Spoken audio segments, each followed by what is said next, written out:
Barrister ফুহাদ সে একজন নিজেও রাজাকার, তার 14 গোষ্ঠী রাজাকার। 24 আন্দোলনের মধ্য দিয়ে 71-এর যে পরাজিত শক্তি তারা এক ধরনের ক্ষমতায়িত হয়েছে, কিন্তু বিএনপি তো একটি বড় রাজনৈতিক শক্তি, জাতীয়তাবাদী শক্তি, ফলে তারা 71-এর এই পরাজিত শক্তির হাতে তারা ক্ষমতা দিবে বা এটা সহজ হবে এমনটি মনে করছেন কেন? সামনের নির্বাচনে আসলে কোন দিকে যাবে বলে আপনি মনে করেন? যে আদৌ নির্বাচনী কোন রকম সংশয় আপনাদের মধ্যে আছে কিনা, দ্বিধা আছে কিনা? ডক্টর ইউনূস কতদিন থাকবেন এ নিয়ে আপনাদের মধ্যে কোনো প্রশ্ন দ্বিধা আছে কিনা যারা রাজনীতি করছেন? আপনি সুন্দর প্রশ্নটা করেছেন, কিন্তু কথা হলো কি যে বিএনপির কাছে তো কেউ চাইতেছে না যে আমারে ক্ষমতা দেন। ওই যে আপনি যে প্রশ্নটা করলেন যে বিএনপি দিবে কিনা, বিএনপির কাছে তো তারা কিছু চায় না।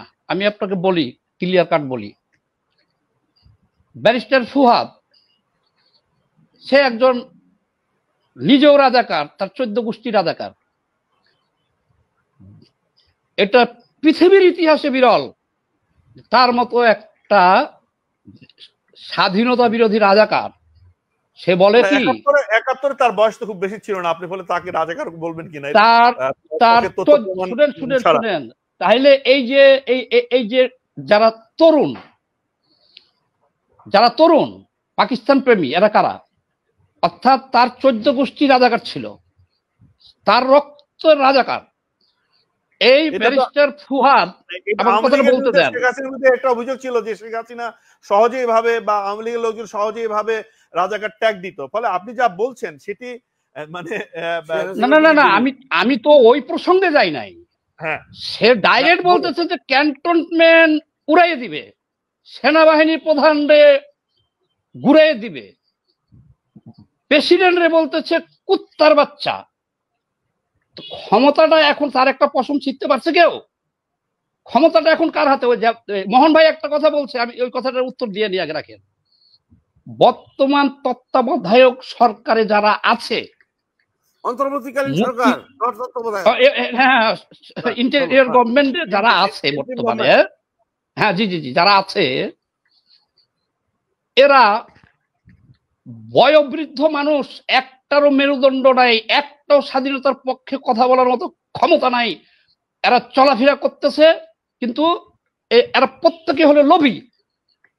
এরা ক্ষমতা ভোগ করতেছে। ওই এনসিপি যেটা বলে দেয় রাতের বেলা, দিনের বেলা তারা এইটি করে। আপনি একটা সিদ্ধান্ত দেখান এনসিপির বিরুদ্ধে বা এই তৌহিদি জনতার বিরুদ্ধে, মব ভায়োলেন্সের বিরুদ্ধে,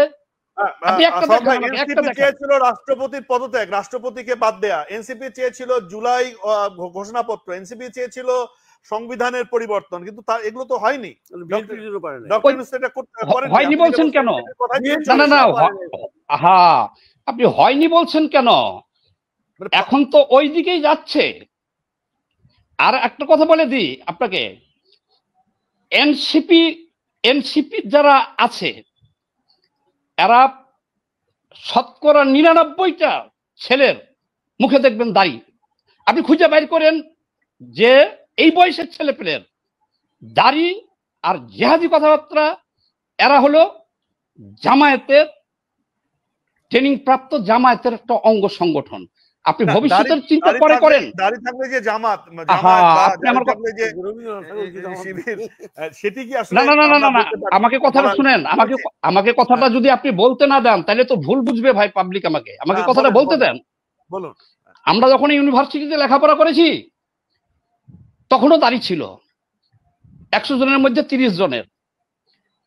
আমি দাড়ি রাখা খারাপ বলতেছি না, কিন্তু দাড়ি রাখার বয়স আছে, স্থান কাল পাত্র ভেদ ছিল। এখন এনসিপির একজন 16 বছরের ছেলে, 17 বছর, 18 বছর, 19 বছর, 20 বছরের ছেলের তার 2 পকেটে যদি তসবি থাকে আর হাতে একটা থাকে আর মুখে দাড়ি থাকে, এটা লক্ষণ ভালো না। আমি আপনাকে বলতেছি যে ক্ষমতাটা টোটালটাই এখন ব্যাকগ্রাউন্ডে জামাত আর এনসিপির হাতে। আপনারা অনেক খবরই জানেন না। এই যে যারা আছে উপদেষ্টা পরিষদে এখন সব হলো মেরুদণ্ডহীন, আপনারা যেগুলো বললেন যে প্রেসিডেন্টে সরাইতে পারে নাই, ওই দিন প্রেসিডেন্টে কি বলছে ফুয়াদ? ডাইরেক্ট বলছে যে কুত্তার বাচ্চা, ওরা তো তাদের অবস্থান থেকে সরে আসে নাই, সেই দিকে যেতেছে। আর দেখছেন, শুনেন, বিএনপি নির্বাচন চাওয়ার লগে লগে সোশ্যাল মিডিয়ায় রিয়াকশনটা দেখছেন।